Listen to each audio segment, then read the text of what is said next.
Noon. This is the Tuesday, April 23rd meeting of the Community Redevelopment Agency, where I'm calling the meeting to order.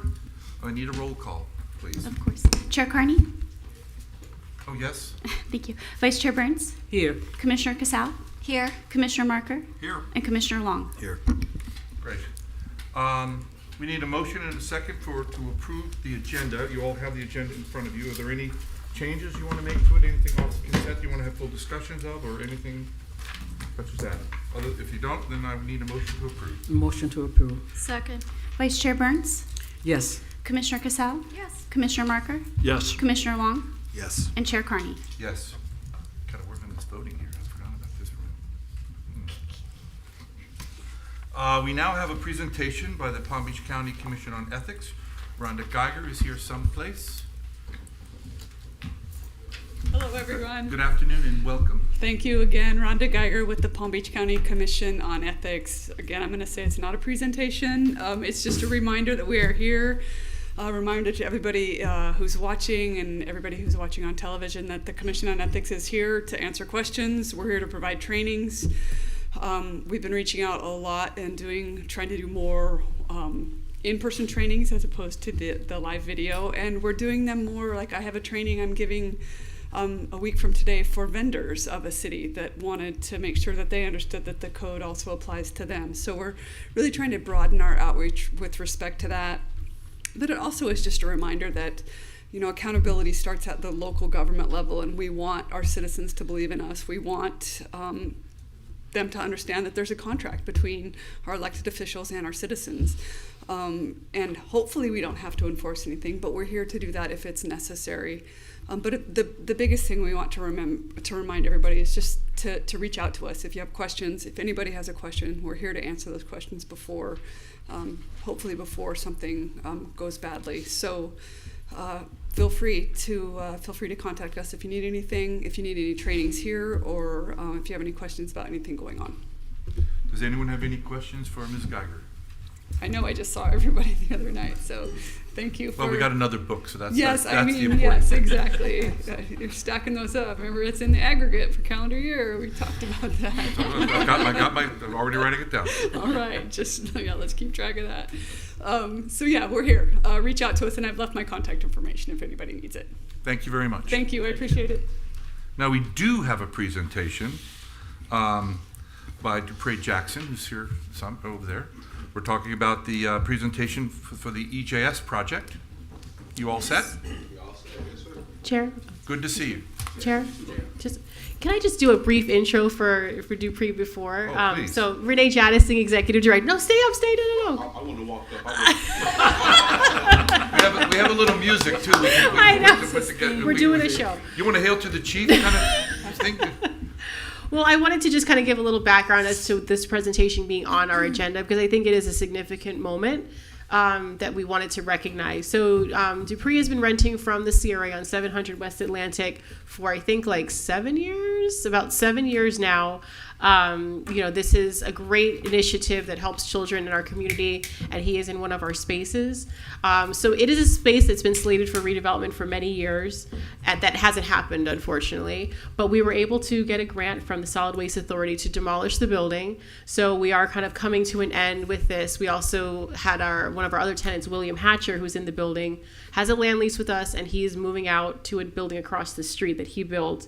And he's also going to be leasing to the barber that's in that building. So I think it's a transitional moment with that building. So I definitely want to recognize that and the work of Dupree. We've sat year after year asking, what are you going to do, Dupree? What's next? And I'm really excited for the opportunities that he's had, because I think that those moments of strain that I've seen him like struggling, I'm like, what are we going to do? Where are we going to go? Have really pushed and propelled him to magnificent things that I know are to come. So I wanted to say that because I know I've enjoyed our conversations, and you as a tenant have been wonderful. So I appreciate the work that you do, and the faces that we see here are a testament to how wonderful you do in the community. So please, Dupree, will you come to the podium? Actually, he's also a member of Kiwanis, which is not irrelevant because we're both Kiwanians. Yes. 7:30 in the morning. It's tough, but you make it more than I do, but, I didn't even knew he had a political background for a long time. We were just Kiwanis members together. That's right. Shooting it, right? So doing good Congratulations. things for the community. Thank you. Congratulations to you and all our new commissioners. So thank you for that setup, because it kind of helped add context. This presentation was really my idea. We couldn't just move, because this relationship, this partnership, this lease to leaser. Okay, thank you. Agreement has just been something that I hope is remembered for all the right reasons. And without taking up too much of your time, I would like to give you a glimpse of that story, because it's, from where we sit, it's really profound, because it took, although it wasn't you all individually, it was this group, this CRA board, this dais that took a chance on a nonprofit organization like EJS 6.5, 7 years ago. So want to try to tell that story a little bit and show our gratitude. So that's why we're here. And I do have my staff with me, and I'm gonna introduce everyone. I'm a talker. That's why we had to do this slideshow. Nice legs there, Rob. Huh? No, I was saying this, the Commissioner Commissioner Long has nice legs up there. I'm just, You're gonna have to take that one. in case anybody didn't recognize Ms. Commissioner Burns Long. cut off right there. I'm always gonna point stuff like that out, by the way. So I'm gonna switch that one. Okay, so when we started here in 2000, it was around September 2017. I wrote an unsolicited letter to the chair of the CRA board at the time, asking if we could take advantage of some empty space at the 700 block. At the time, it was just me. I was full-time working for Achievement Centers for Children and Families, but I always had EJS. I started EJS in 2014, but it was a hobby, a kitchen table type nonprofit. Whenever I had time or had funds, I would try to do something with the kids, but I had to earn a living, pay bills, so I worked full-time. But in 2007, once I wrote the unsolicited letter, things changed, and here we are now.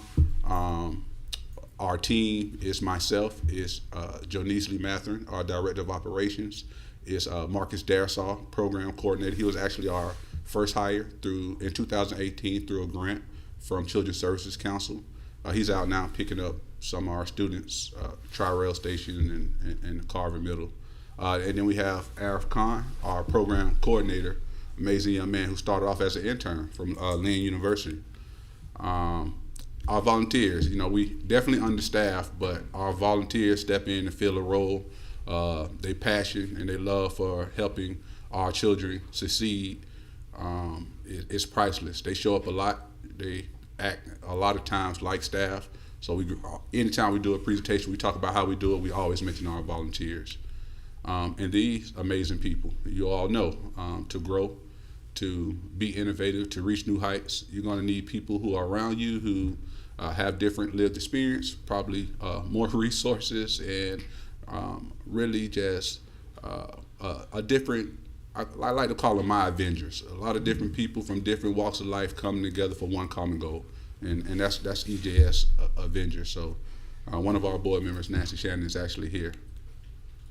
All right, so I just want to start off really quickly by who we are. So our mission is to provide a safe space for teens throughout Palm Beach County while creating and empowering tomorrow's leaders. And I'm going to do this throughout the presentation. That's where we are now, because November it'll make 10 years. But when we started, when we put in a proposal 7 years ago here, that read a little different, because we were hyper-focused on Delray Beach. And I remember starting, we had kids from Village Academy, Atlantic High School, and Carver. So just 3 schools. What we offer: free educational programming, mentoring, and a safe after-school, out-of-school space. And we serve underserved youth and their families throughout Palm Beach County. Again, we had to change the word set, or Delray, because we were super, super hyper-focused when we started. Again, a testament to growth. So, I love this picture because it tells a story on its own. So I live on 30 Southwest 10th Avenue, which is, if you're not familiar, it's by the Fairfield Inn. And I used to work at Achievement Centers, who is on 4th Street and 7th Avenue.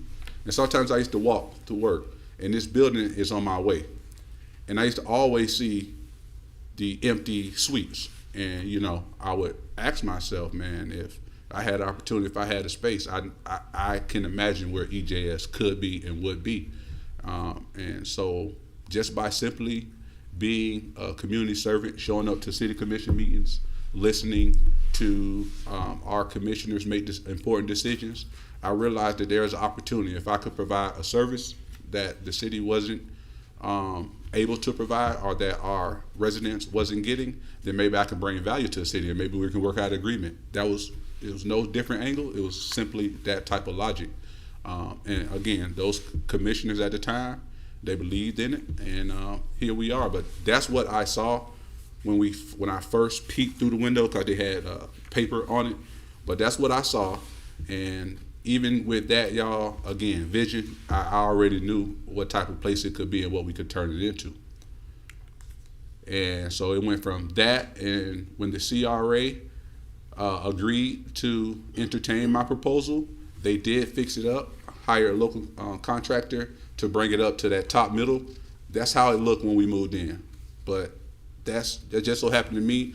Good job with the picture, Arif, because I didn't do much work. A lot of people, but they got me doing some work, putting in the floors. But again, it tells a story. This was really a grassroots effort, guys, and it's important to note that when you guys made that decision, we had about $600-700 in our account. So I didn't have officers. I had a couple friends who would sit on the board. We were trying to figure it out. Looking fast forward to now, it's just a world of difference, and constantly relying on community. A lot of people knows pictures. A lot of people knows pictures, just deacons from the community, board member, former friend who has since passed, a friend of his who was a handyman. Many hands make light work. If you got a talent, we can use it, and that's really what got us there, from that just empty box into where we are now. And if you are familiar with EJS or just now learning about us, this is what it looks like, feel like, and what it is now. So that's just tremendous growth. We really did become a beacon for the entire community. So I added this slide, and just so you know, I took it from the letter. Excuse me, not the letter. The unsolicited letter that I sent to CRA. They responded to that letter with some due diligence questions. So, and one of the questions was what type of programming and everything you would provide in this space. Quite honestly, we were doing some activity, some programming when we could, when I had time, when I wasn't working, when I had money. But this is what came up in my mind. If we had consistent space, if we could get kids come here daily, this is what we will be doing. The monthly community conversations, quarterly community building activities, connection to civil, supposed to be in civic leadership opportunities, annual career day, mentoring, and drop-in services. We blew that out the water, and that really was our approach. You didn't know what we didn't know, but I had the vision, I had the dream, I knew what we could do, but my approach was simple. We would undersell and over-deliver. I couldn't fathom it would be to this level. So I'm going to bring it in to let our staff do a little talking about some of our programs, and talk again about this is what we promised, and this is actually what we did since we've been here. So I'll let you come up a little bit, Eric. All right. So speaking of, towards the magnitude of what we have been able to do here at EJS, one of the prominent things is our About That Action program, which actually stems from our slogan, we are about that action. So as you've seen in the previous slide, we promised quarterly beautification projects and projects that our students can do out in the community. What we do now is we do about 3 to 5 community service opportunities per month. So we do a lot more than just one a quarter. We also have our Young Legislators program where speaking about those civil opportunities and keeping our students engaged with their civic muscle. We have about 8 meetings with elected officials, civic leaders, community leaders, public servants, people of that stature per year throughout this program. And we also have our all expenses paid out-of-state trip with this program as well. So for the past 2 years, we've done Washington, D.C. The year before that, we were in Alabama, and this year we're doing Alabama and Orlando again. So looking forward to those. All right, so another program we have is the Purpose Pays program, and this is just a program for our students to explore what they want to do career-wise. So since we have launched this program, we have been able to provide a total of 77 internships since 2018 to our students, and we've been able to partner with local businesses and provide those internships through them. So we have, before they obviously go to the internships, we have a set of workshops that the students will participate in, just to make sure that they're able to be ready for the workforce before they start their internship. So those are a list of workshops. So they do things like public speaking, leadership, resume writing, and more. We also have our annual Teen Career Day, and that is just a day where the students are able to explore new careers and prep them for their career goals that they have in the future. Lastly, we have our Career Combine, and that is where we put our kids to the test in a fun way to have them tap into those skills that they've learned throughout the year.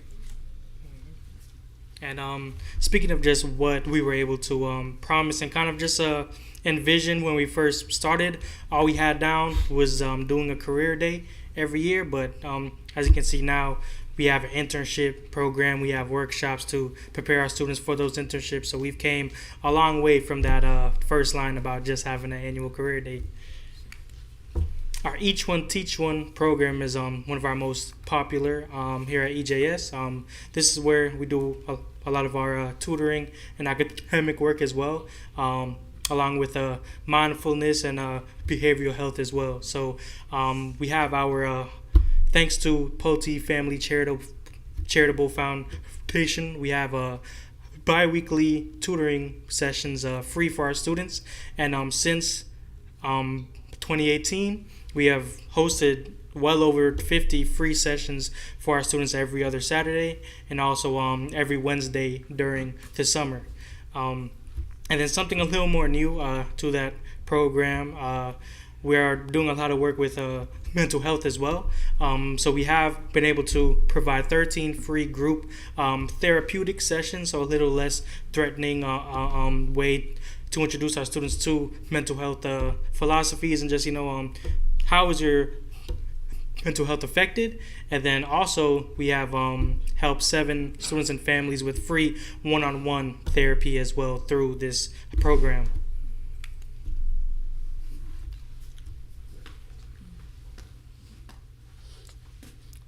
All right, so our next program is our Project Hub, and that is where we basically have our after-school programming.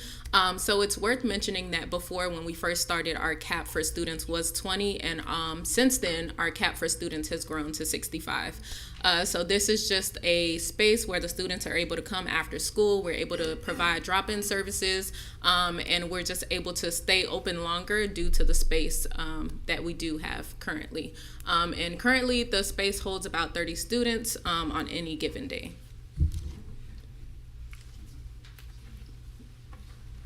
All right.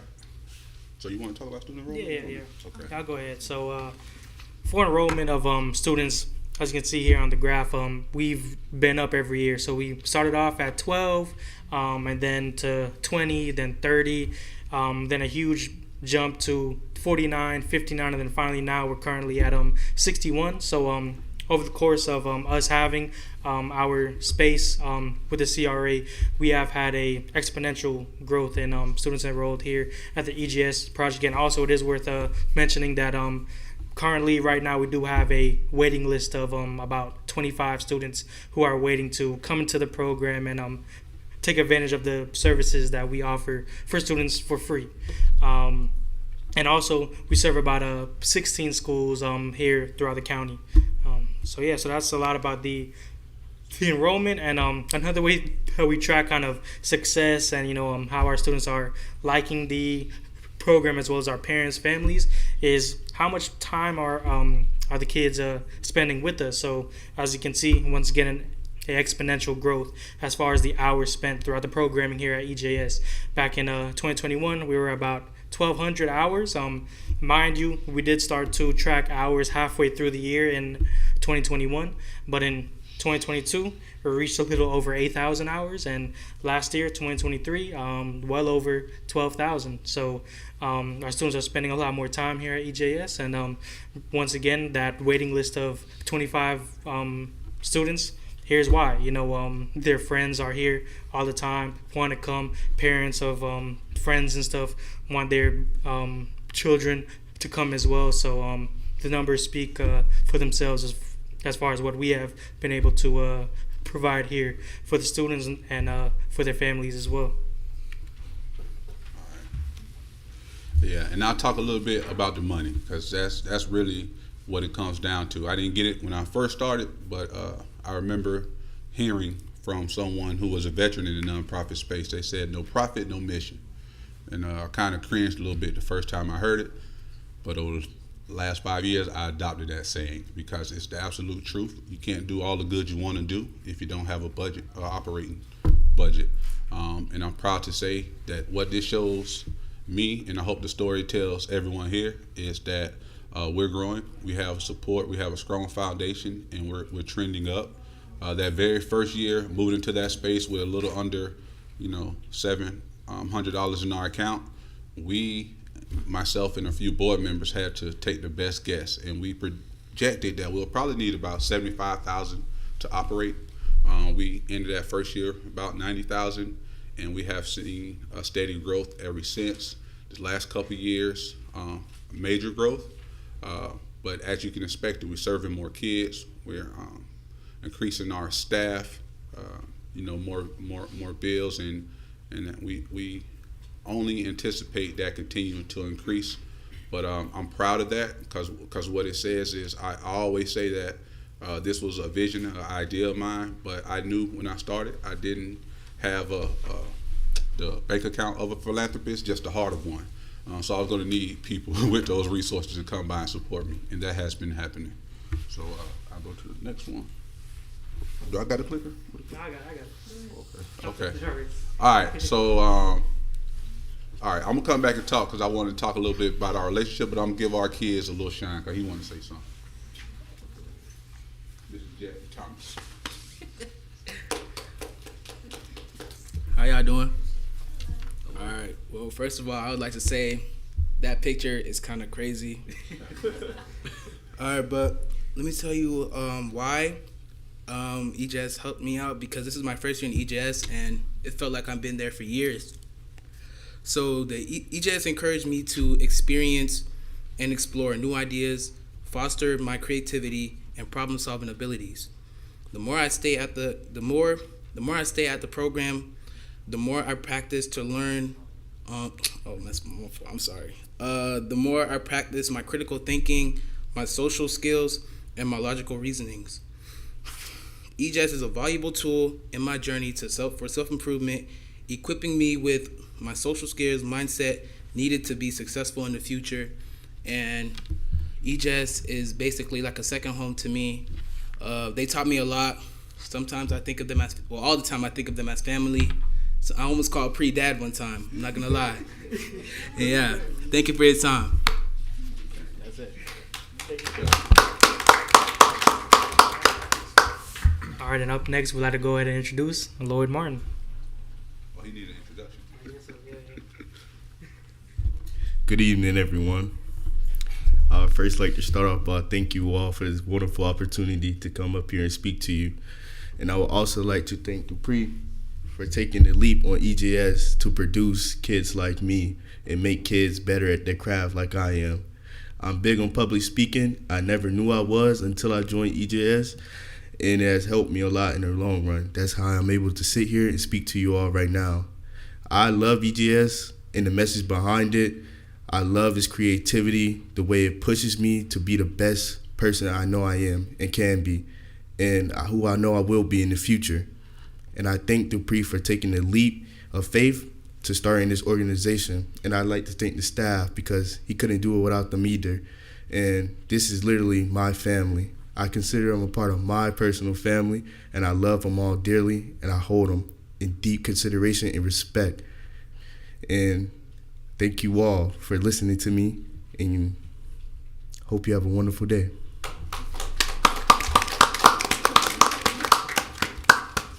Last but not least, I'd like to go ahead and introduce Leonard Hart.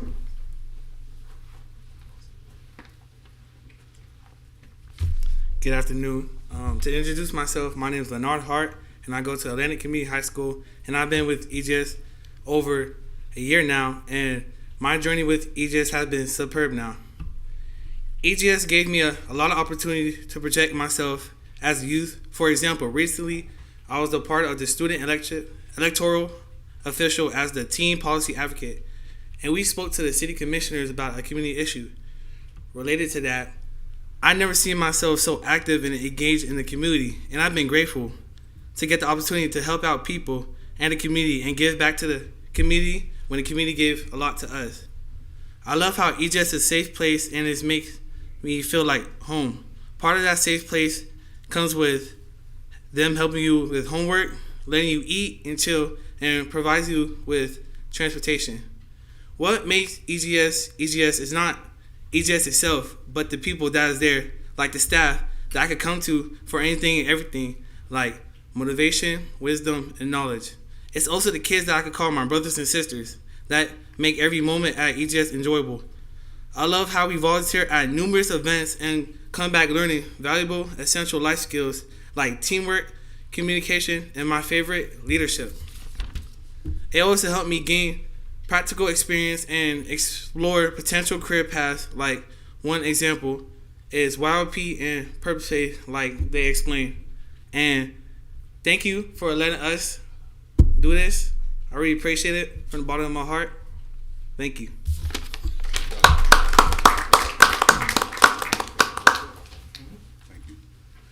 All right, so, and this is, well, thank y'all for listening. That was important to get all that out and let everyone express their gratitude. But this is what I wanted to highlight. It was more than a tenant, landlord type situation. I got a lot of examples of how we work together, but none tells a greater story than when COVID-19 came. The world, our city, just like the world and most of this country, we were shut down out of nowhere, worried, concerned. But there were nonprofits in this city and a few agencies that were allowed that never shut their doors, that rose to a new height. And EGS is one of those, not the only, but one of those nonprofits. That's when we really found out what we were made of. That's when we really realized we weren't a fly-by-night, that we were really a beacon for this community. For 14, Mr. C. Ron Allen started by just stopping by and say, hey, Hungry Howie's in Palm Beach has some food they want us to pick up and we can serve to the kids. That's just how it started. I had the van, he had a connection. And we went and got it. For 14 weeks straight during that pandemic, every Friday, we were out there in that back door feeding our community over between 350 to 500 people every Friday. And I look back, and that's what took so long with this slideshow, Renee. I was trying to grab every picture because it was so many, moments and memories. But out of those 14, I could be mistaken, but I believe 12 of those Fridays had someone from the CRA board staff there. So they played a vital role. She probably have a number, but well over 1,000 reemployment applications they were giving out there, really touching the community. That's one example. Our Thanksgiving giveaway, our back to school drive, they're always there. Block parties. First of all, to get permission, temporary use agreement to have the block party. If I needed a letter of reference, they were there. If I needed to talk to someone to figure something out, Renee was there. Some of them have come and gone, but her staff under her leadership has always been exceptional. They always been very responsive, answered any question I had. Besides keeping the dumpster area clean, I'm proud to say, even though running the teen center, that was probably the worst complaint we ever had. We work well together, and it's been like that because we communicate well. We don't let things fester. We make a direct call. Sometimes She's always pleasant. Sometimes even when I'm not pleasant, she still listens to me. So I definitely value that. I'm going to miss that, but I don't want it to this to be like sad and wind down. It's just that it's not going to be the tenant, the landlord type relationship anymore, but we're still here. You're still a leader in the community. Your staff, I'm still here in this community. Anything I have to offer, our kids have to offer, we will. But we just really had to tell you guys thank you for taking a chance on little old us, and we hope that we paid you guys back. And because when I first submitted, and this is how I know I was a pretty good grant writer, because I had to look at you guys' mission, and we talked about the removal of slum and blight. Like, how did that tie into us? But I stayed up a couple of nights and I realized that, and nothing's changed. Really, I'm even more convinced now than I was 7 years ago. It doesn't matter what deficit you're trying to overcome. It takes people. It takes people to do it. It doesn't matter how many, state-of-art buildings, the road, the infrastructure. If you have people that aren't ready to live in that type of condition or environment, then over time, you're going to yield the same results. So even slum and blight, you needed all those numbers you talk about. During that time from reading the SET transformation plan, I talk about the number of students that are employable, kids that are employable, number of residents who graduate. We didn't want to wait 10 years down the line to be looking at the same numbers and telling the same sad story. So over the last 6-7 years, we've been working to try to make a dent in that. So just don't look at 77 kids getting their first work experience and their first careers and their first checks. That was intentional. We're responding to something. Helping our GPAs going up, our office average is 3.1. We want more kids from our community to graduate. The exposure to different careers. We don't want them to be limited to just a certain box. We want them to dream as big as they can be, and we want to help them get there. So all that said, I'm grateful, and I really appreciate the opportunity you gave us. So thank y'all.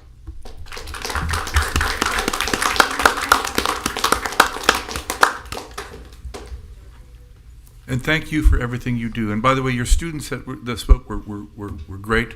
I hope they stay involved, because they are our future leaders. They are. And you are guiding them, and your team is guiding them in the right way. And I can't say enough good things about you. Thank you, Mayor. I appreciate it. Appreciate all y'all. Appreciate it. You're welcome. Any question for any? No? No, I would just say the same. Thank you. I've visited your facility and we've met a number of times, and I've always appreciated what you bring to our city and to our students. And it's too bad Marcus isn't here. One of the things about all of the people that is there he is, Marcus. That amazing smile. One of the things about you missed all your of intro you, earlier, you so- did, Marcus. Everybody's always so happy. Every time I've stopped by your place or seen you, or even bumped into Marcus in the grocery store buying turkeys, I just love to see your smiling faces and your positive attitude about what you're contributing. And I want to thank you, Renee, because today we'll be talking about engaging in our community. And really, our CRA goes above and beyond to engage in our community. And you're amazing, and so is your staff. Thank you. Go ahead. I Yes, just your want to face. say that, just so grateful for the work that you do. Having worked at Village Academy for 22 years, and you have taken a lot of the students that I've taught, and it made a tremendous difference in their lives and the lives of their families. The work that you do is crucial, and I'm just grateful that you're able to accept more students, because your work is invaluable. Thank you so Thank much. you. I was lucky. I had the opportunity to come in and speak to the YLP group recently, and I got to see them, the students, go through their electoral process internally, and all the students who were running to be on their advocacy board came up and gave a speech, and they all kind of had a different vibe to it. But what was great was even the members who were running against each other all supported each other. They were all high-fiving, and there was just this air of support and confidence. And clearly, what you and Marcus and the team have done is have instilled this environment where these students feel really safe, and they feel like they can really come out of their shell.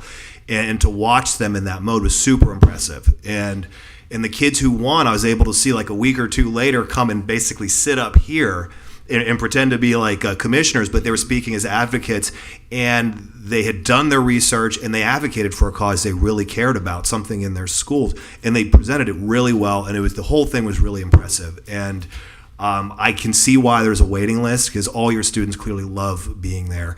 And I hope we can watch and continue to help you grow in whatever way possible. Thanks, Dupree. Hi, and I'm Tom Markert. I'm the new guy. It's a pleasure to meet you, Tom. So I haven't had time to spend with you yet, but Renee is certainly a big advocate. When she and I met last week, she talked about you, and your presentation blew me away. Thank you. And I come out of a Fortune 5000 background. What you presented today is gold. And I'm so proud of the 3 students that came up and spoke. I know how hard that is to get up in front of an audience when you haven't done it much. That takes courage. And not only did they come up, they presented really well. You got some superstars there. So from the heart, thank you very much for what you're doing. That means a lot. Thank you. Thank all of y'all. I appreciate y'all. Thank you very much. Moving on, we have the consent agenda. So if there's nothing anyone wants to move from here, I need a motion to approve the consent agenda. Motion to approve consent. We have Second. Second. Tracy, please call the roll. We'll switch it. Yes. Commissioner Long, Yes. Well, thank you for Chair coming. Carney, Yes, Vice Chair Burns, Yes. and Commissioner Casal. Yes, thank you. great. Chair, All right, moving on. we missed the public comment. Oh, we did? Yes. I'm very That's sorry, okay. public.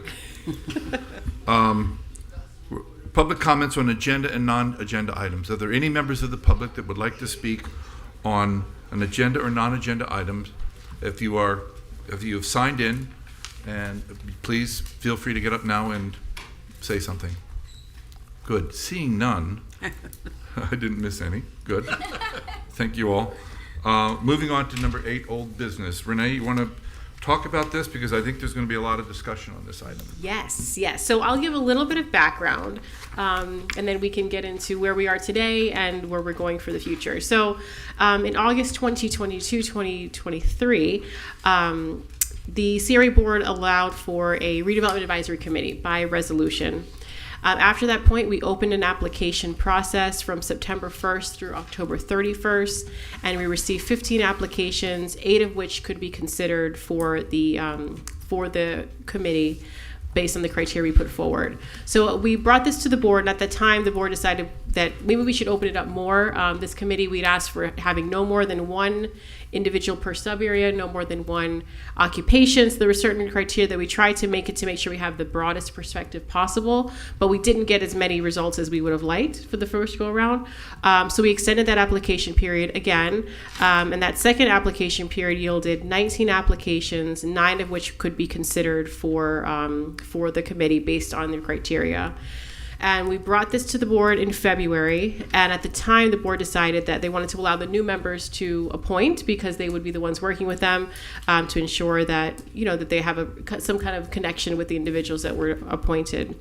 And we also reopened the application period, since we would have a month or so before we'd have a meeting anyway, so we decided to open it up for more applications. And we received a few more, 10 of which could be considered, and we sent an email that has all the applications, the people who could be considered and the ones who did not for the various reasons. At that February meeting, we also discussed amending the resolution for a couple reasons. So there was discussion about allowing legal spouses who owns homestead property to apply. We had that situation where a spouse applied, but it was this other spouse was the one who was on the deed. So we have that as a proposed amendment.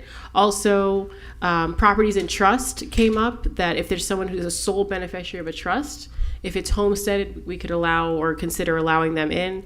There was also discussion about releasing the sub-area requirement. We have 8 sub-areas in the CRA, and there was discussion about having it all at large as opposed to no more than 1 sub-area, to allow the board a little more flexibility in selecting, so you're not so tied to just having those sub-areas, and it gives you just more options to choose from. And also just wanted to note, after the board meeting, we did receive some feedback from community members wanting to include individuals who rent property. This board, we set it up to have people who actually own the property, not renters. And so that's something that I said that I'd mentioned to the board, and I'm doing so now, that was something that was requested to be considered. So what we did, we put together the resolution is in the backup. We also have the applications. We also have the proposed amendment to the resolution. Per the resolution, it needs 7 days notice to amend. So we put the resolution forward, including the comments that happened at the board meeting, not the renters, because that was something after. But the 3 comments that we had about the spouses, trust beneficiaries, and the sub areas, yes, so that's all in the proposed resolution. So today, now that it's a new board, we kind of want to hear where everyone is with this subject. We just put a couple options for you to consider if you want to disapprove the amendment and appoint based on the original resolution, amend the resolution and appoint the applicants, or amend and open again to allow more individuals to apply based on the new criteria, or board direction. We're just open to hear, really just want to hear from the new members how you're feeling, and the existing as well. Okay. All right. Thank you. Who would like to go first? Commissioner Long? You were here before. So. Yeah, I'm happy to. I mean, I already got a lot of say in this because we decided to kind of punt it until the new board was elected. So I'm anxious to hear what everyone else thinks. But what I think before I had brought up the idea of releasing the sub-district restriction, and hearing what you mentioned regarding rentals, I am open to that concept as long as we had like a minimum time period that someone has rented in a given area, like we make it a few years or something. For me, this is an advisory board, and I want it to be accessible, but I also want to make sure that it is the folks who are on it are representing the CRA district. And so for me, I want to try and find that balance where we're making this an accessible board, but also making sure that the folks who are on it are actually residing within the CRA. And so I certainly think someone who is the spouse of someone who is a homeowner should be allowed. So basically all the potential exceptions that were listed, I am in favor of, as long as we figure out specific rules around those, because I do want this advisory board to be accessible. Okay. Mr. Marker? I agree with Rob's comments. I think, Renee, to your comment, I think I would probably feel best if we adopted what you put out there, and then we open this back up for a short period of time, just in case there are other people that now qualify that we might want to look at. I wouldn't advocate it being a long process, but maybe a short one. Shall I go? Okay.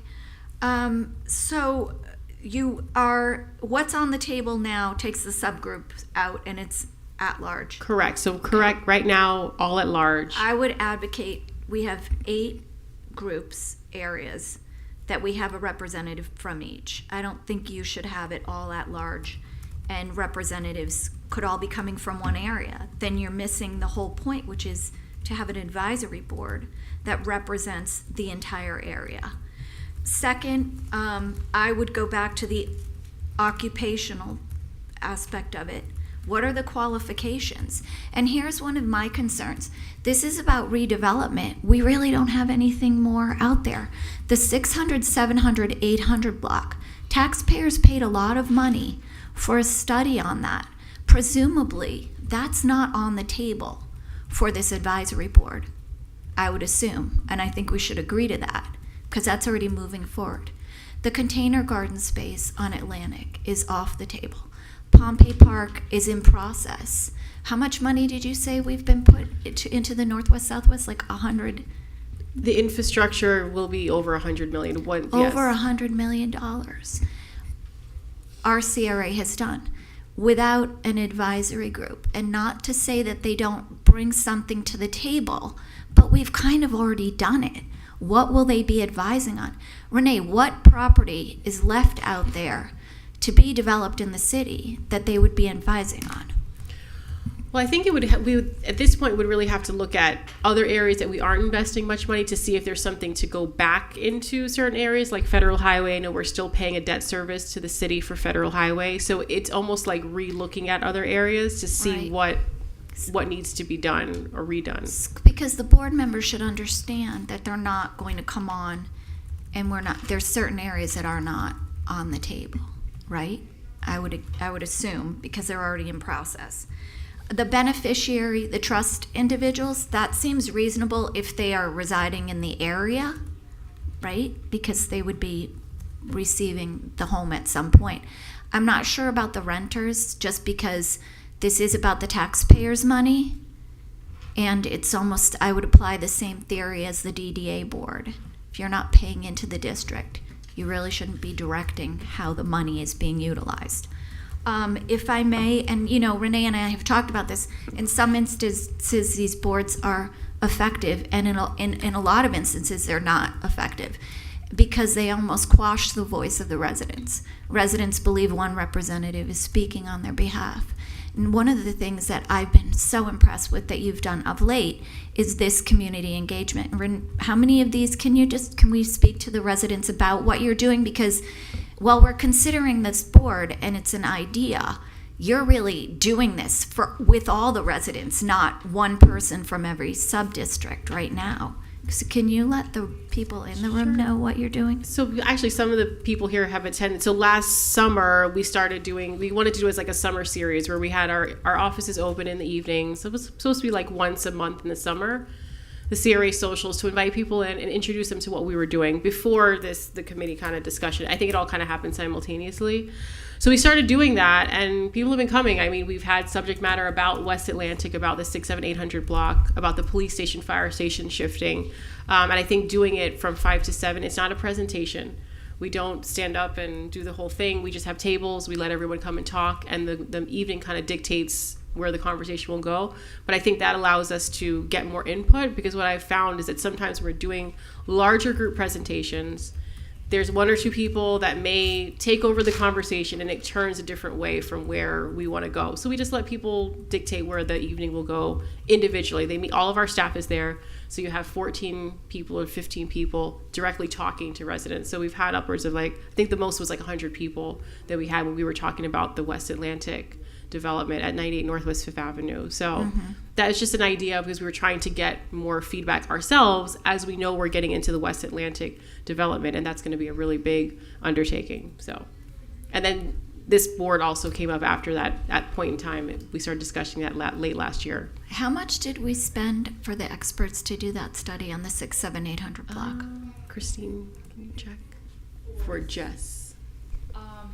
I would have to double check, but his contract was up to a maximum amount, and it was, I believe it was like $100 thousand, and he did not reach that amount. Okay. But Right. I would have to check, and then Renee would forward you the exact numbers that we spent. Right.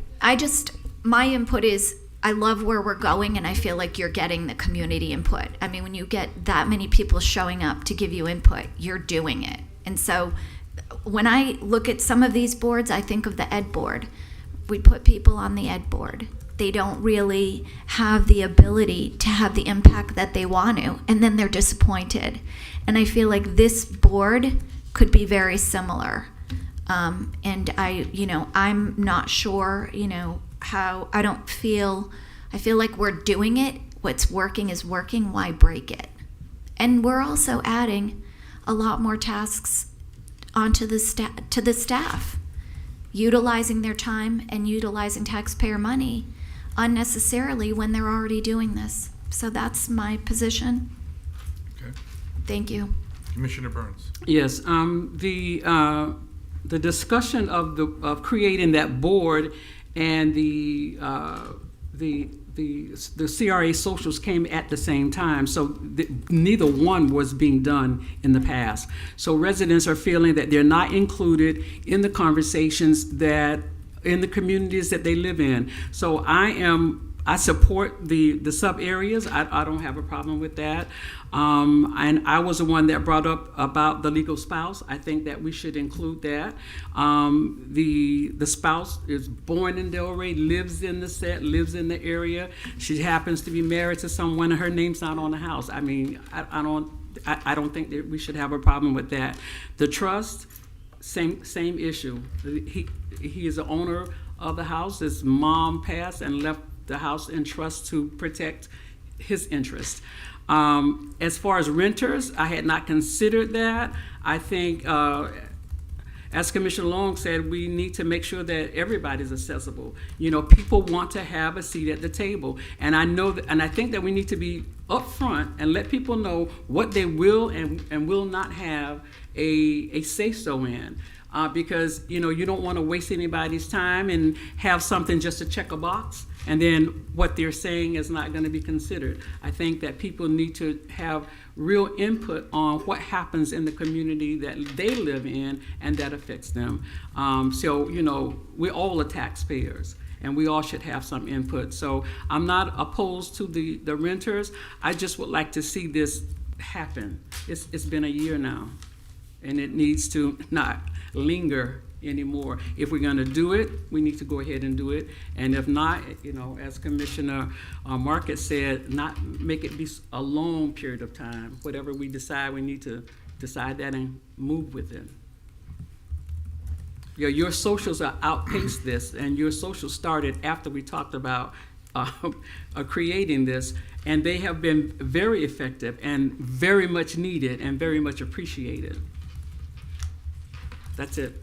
Thank you. All good points. I certainly think that the spouse should be included. If you have a spouse, to just have them not be on the deed. Trust, same deal. If they're getting a homestead exemption, it's a personal residence trust, or it was left in trust by their parents and they're the beneficiary and they're living there and they're entitled to the homestead exemption. I certainly think that's right. There actually is, I mean, I had originally thought no renters, and I said, no, we don't want that, and that was my original thought.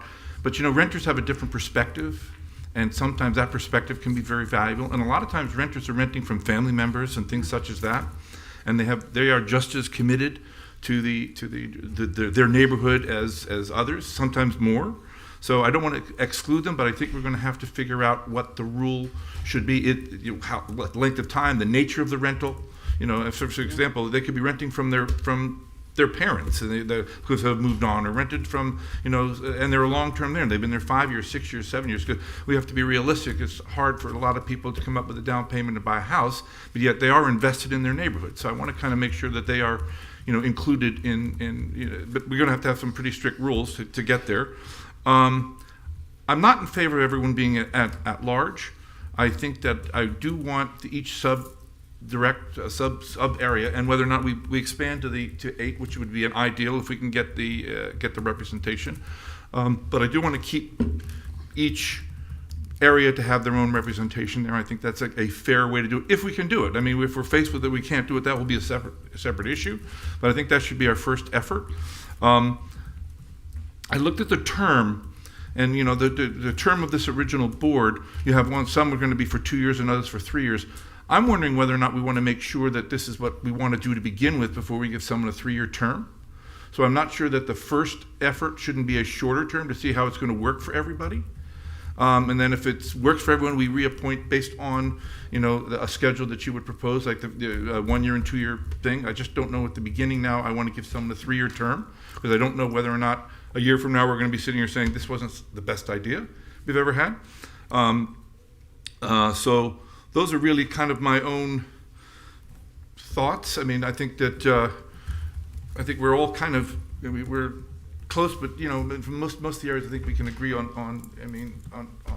this. So, but I'm not sure that this is the draft we should be going with. And I know some people came here with the expectation to be appointed, and I don't know whether we shouldn't come back with a better. If we could cast a wider net, not saying that you know, this isn't a great group, it is, but there are certain sub areas which have not been included in this that I'd like to see included if we could possibly get them, and then just try to make it that way. Does everyone? Could I ask a question? Would it make sense, Chair, for us to, we're newly elected, but you've served, I've served, maybe I'm getting so much positive feedback about what the CRA is doing right now with community engagement. I wouldn't mind observing an event or two to see, because I think we might be serving our purpose right now with this new community engagement program Renee has going on. When she's saying she's getting this kind of turnout and this kind of input, and I feel like we should see what's happening before we go and create this, because I still fall back on the fact that I think people are going to be disappointed about what their input is really going to provide at the end of the day. If I could chime in on that. I don't think it's either or. I don't think that having an advisory board for our CRA is going to negatively impact having the socials. In fact, like the vice chair said, these were both things that we have been working on, that we've been working towards, that we promised at the same time. And frankly, we agreed to punt this to the next commission, not so we could kill it, it's so we could basically finish what we started. And so I'm going to be against any sort of like holding off situation. I agree with the vice chair that we need to get this done. We need to move forward on it. And I'll yield to the will of, I think, most of my colleagues on this and keep the sub-districts if that's what everyone thinks is a good idea. That works for me. I think we're all in agreement on figuring out some rules for renters and allowing spouses and for the whole trust thing. And I'm hoping that next meeting, maybe we could have a draft that's just kind of ready for approval and we can move forward. I also think you have a great idea, Mayor, to maybe shorten the tenure initially until we kind of get our arms around it. Maybe start at 1 and 2 years instead of 2 and 3. But I'd love to have something that we can just kind of approve with minimal discussion at the next one and just move forward and finally appoint these folks. We've been talking about this for a year. Yeah, I'm not talking about a long proposal. I'm really talking about the, because Renee doesn't have anything much to do, that she can spend all her time working on this for us, which we really will appreciate.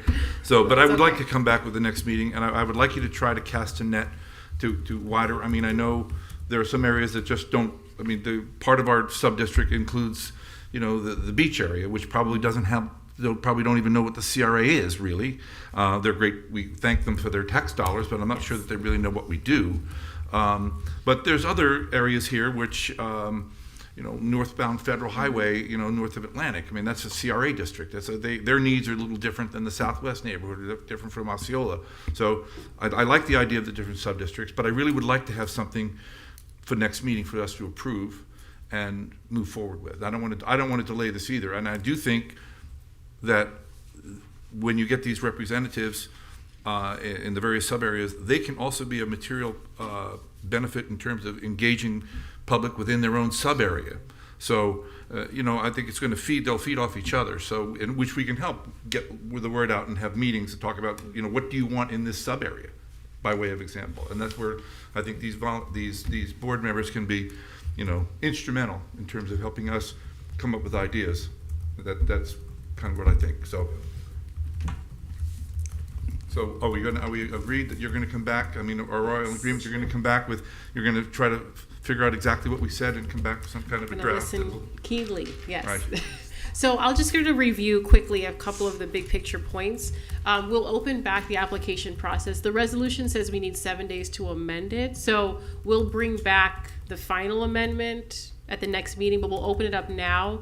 If we're all in agreement on what we want to see in the next amendment, we can just include those in the outreach that we do as far as the renters. So we'll keep the sub areas. 5 people, I know we heard 8. We have 8 sub areas, but we said to have 5 people, no more than one per. I'd like to see if we can get them all. So 8 people. I'd like to try. 100%. We try. I mean, if we fail, then, all right. I don't want to be a non-functioning board because you only have 6 represented.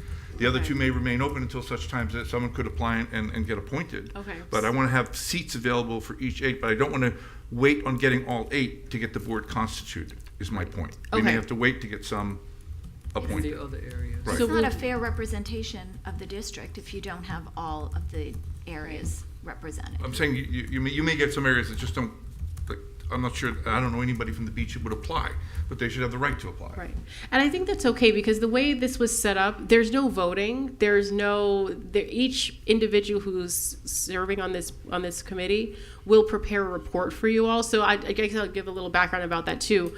It was set up so that they could only do assignments that are assigned by the board, right, so that it doesn't kind of go sideways of telling us what to do and you telling them and everyone back and forth. There's assignments that are given that you all decide at a meeting.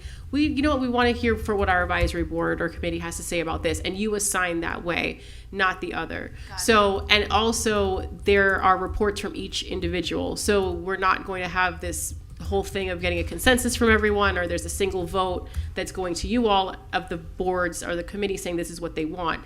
Each person is responsible for doing their own report, and the chair will come to our meeting and do a presentation if you would like that, or they'll just present the reports and say this is what the results are of this assignment you gave us. So it's really assignment, a one-way street with assignment. Yeah, which is why I don't think we need to worry about it 100% being right, board fully constituted. If it's just advisory and they're not taking votes, their opinion of their sub areas is going to be important to us as we move forward. So Right. That's why right. I was thinking even if it's an uneven number, it's okay because there's no vote that we have to worry about that.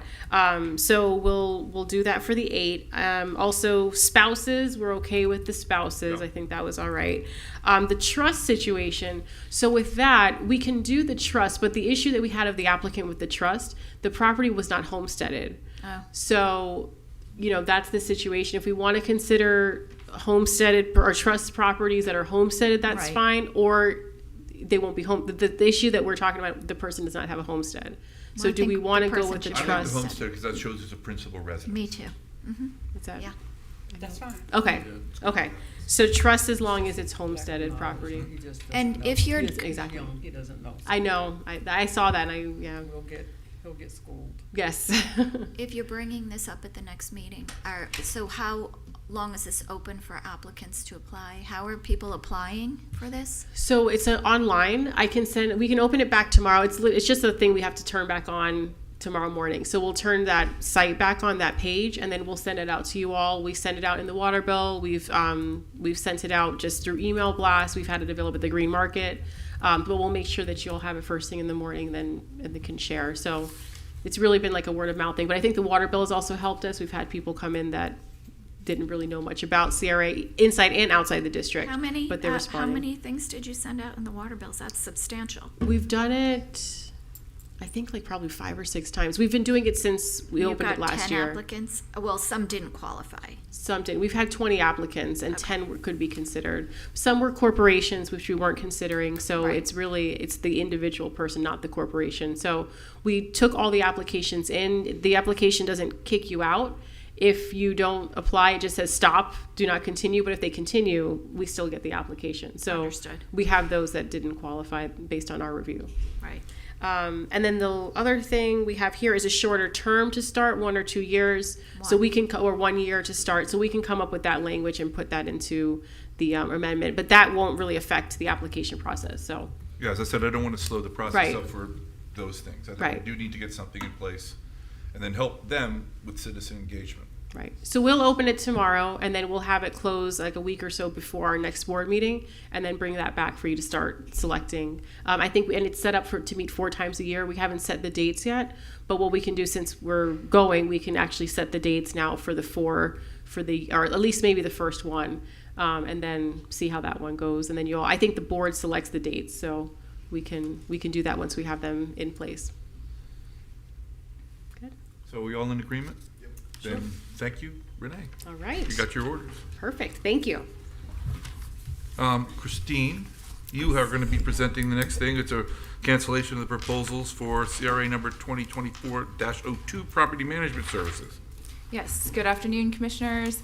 On March 6, 2024, the RFP CRA number 2024-02 Property Management Services for 98 Northwest 5th Avenue was issued with the purpose of seeking proposals from qualified nonprofit entities experienced in providing property management services to manage and maintain the 2-story commercial rental property located at 98 Northwest 5th Avenue.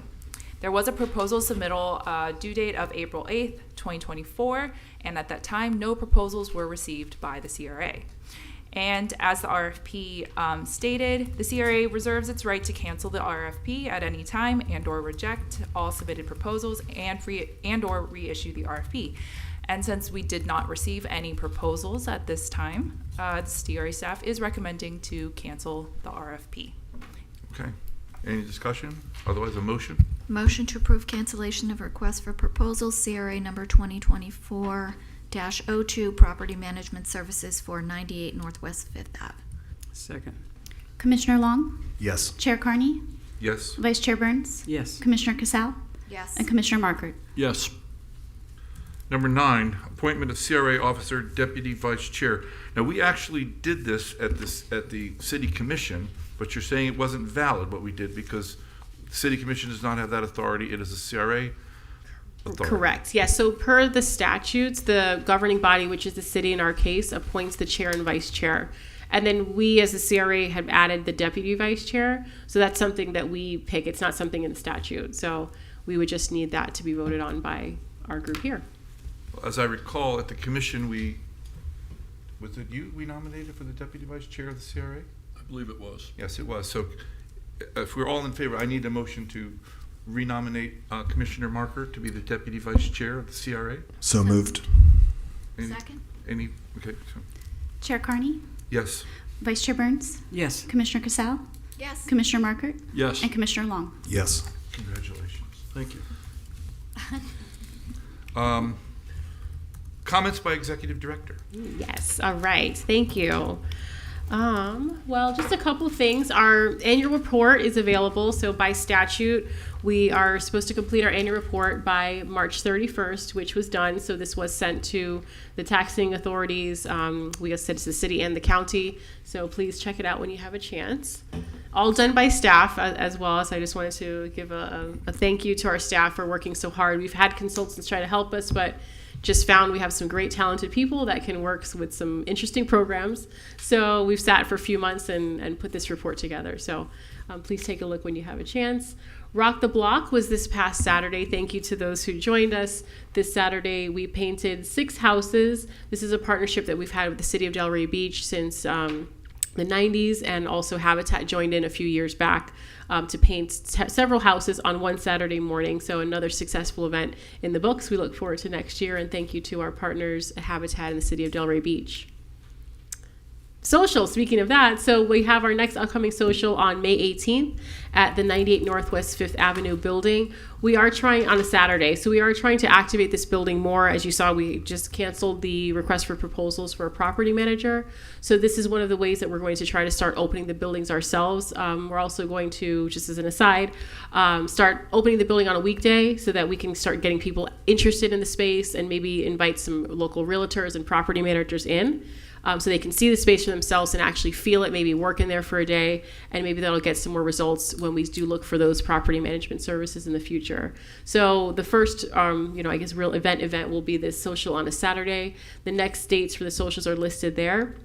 I'll note for the July 25th social at the Field House, that's a combination that we're doing with the city for the town hall meeting. So it will be a joint city CRA event. You'll start seeing marketing materials about that, but we thought it'd be nice for us to come together and do something. We'll be talking about budgeting during that time, so we thought it was fitting for both of us to join together. What do you actually do at your CRA socials? So ours, we set up tables and easels, and we have all of our staff just kind of man one of them or one or two. We have food there, and we just come and invite people in, different topics. We've talked about West Atlantic. This particular one is like a 101. So we talk about what is a CRA. We just take it straight down, show them the statute. Here's what we can do. Here's what we can't. We blow them up on big boards, and we just put those on easels. But like I said, we don't really do a formal presentation because I don't think you're really getting the impact on as opposed to a one-on-one. So that's why we have all of our staff there. So everyone is kind of trying to engage on a one-on-one basis as opposed to just standing up and presenting. Because you're not listening, I feel, when you're doing that. You're just spitting information out, but you're not taking it back in. So this, we try to listen more and answer questions as opposed to just telling people what we want them to hear. So thank you. Join us. It'll be fun. Yeah. Ashlyn, any comments? I have one more. Oh, I'm sorry. Oh my gosh. I thought I heard a period in there with a pause. I'm sorry. No, it's to the next slide. It was a semicolon. Yes, it was something. Yes, I just wanted to say welcome. I know this is our first official CRA meeting. I know you all have been meeting as a city commission, but welcome to our new members and to our existing. We have a whole new group, so we're excited to work with you all. So thank you and welcome. Thank you. Now I'm finished. Thank you. Ashlyn. No real comment. Thank you to our commissioners who came to Rock the Block. We had a lot of fun painting the houses this weekend. And welcome to our new commissioners, and welcome back to our old commissioners. Great. Comments by commissioners? None. Have a lovely evening. No comment. I just want to. One of the problems with the sunshine law is you can't talk to people, but I thought the idea of the renters was very good. I hadn't really thought of it until it was raised, and that renters really do can have as much of a stake in a neighborhood, depending on the length of time. And I'm not talking to someone that are 3 weeks. Obviously, we're talking about long-standing renters, which we do have a lot of in this town because they can't really afford to buy where they would rather buy. So I think that was a great idea. So other than that, I have no other comments. So motion to adjourn.